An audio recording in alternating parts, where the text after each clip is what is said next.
أعوذ بالله من الشيطان الرجيم بسم الله الرحمن الرحيم الحمد لأهله والصلاة على أهلها أما بعد فقال الله تبارك وتعالى في كتاب المجيد وفرقان الحميد بسم الله الرحمن الرحيم هل يستوي الذين يعلمون والذين لا يعلمون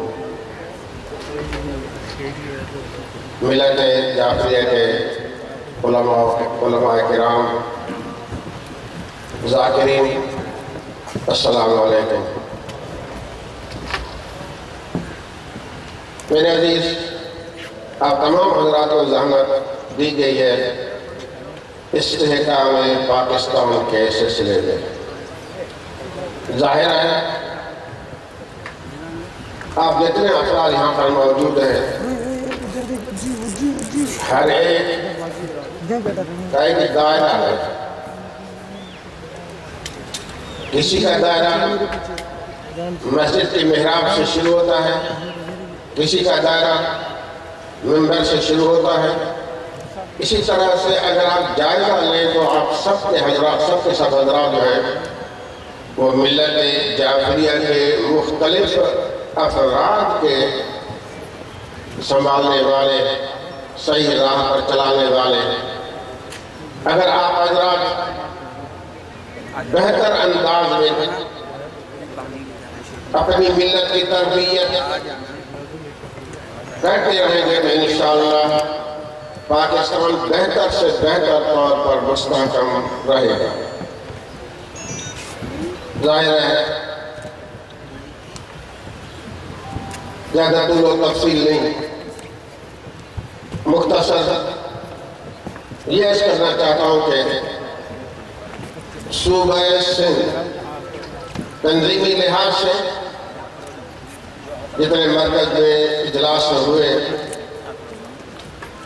جنرل کونسل وغیرہ کے وہاں پر سب نے تسلیم کیا کہ صوبہ سندھ تنظیمی لحاظ سے پہلے نمبر پہ آیا اور ماشاءاللہ اسلام آباد میں علماء کانفرنس کے بعد میں کہوں گا یہ بھی صوبہ سندھ کو فخر حاصل ہے کہ فی العلماء کنونشن اس صورتحال میں۔ اس سے پہلے کسی صوبے میں علماء کانفرنس قائم نہیں کی گئی، پھر بھی صوبہ سندھ کو فخر حاصل ہے، سعادت حاصل ہے۔ یہ سب آپ کی محنتیں ہیں، آپ کی مشقتیں ہیں، آپ کی محبت تنظیم کے ساتھ، قائد ملت جعفریہ کے ساتھ، آپ کی وابستگی کی علامت اور نشانی ہے۔ میرے عزیز،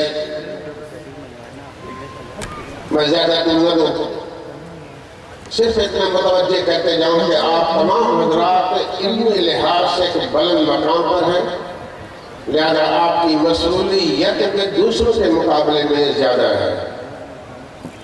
ظاہر انسان کے پاس جتنے علم بڑھتا جاتا ہے اس کی ذمہ داری بھی بڑھتی جاتی ہے۔ آپ اہل علم ہیں، آپ کی ذمہ داری جاہلوں کے مقابلے میں زیادہ ہے، لہذا آپ اپنے کو ذمہ دار بناتے ہوئے اپنی ملت کی تربیت کریں۔ وہ تربیت خاص طور پر استحکام پاکستان اگر مضبوط ہے تو ملت جعفریہ کے مستحکم ہے۔ پاکستان مضبوط ہے تو ملت مسلمہ کے ہر فرقہ کا اپنی جگہ پر مضبوط اور مستحکم ہے۔ اگر پاکستان کمزور ہوا تو صرف ملت جعفریہ کمزور نہیں، ہر مذہب و ملت اپنے کو کمزور محسوس کرے گا۔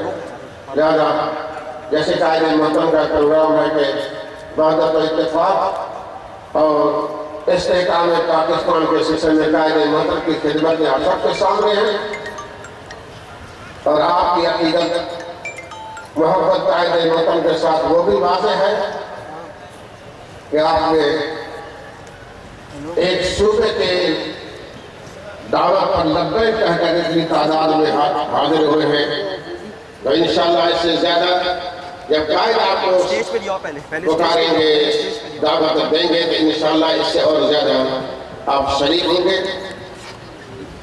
خداوند عالم آپ تمام حضرات کو حفظ امان میں رکھیں، اور یہی دعا ہے کہ آپ اپنی ملت کے لیے، اپنے وطن کے لیے، پاکستان کے لیے، مملکت اسلامیہ کے لیے خلوص سے دل کے ساتھ کام کرتے رہے۔ خداوند عالم آپ کا ناصر و مددگار رہے گا۔ امام زمان علیہ السلام ہر مشکل موقع پر آپ کی مدد فرمائیں گے۔ والسلام علیکم ورحمۃ اللہ۔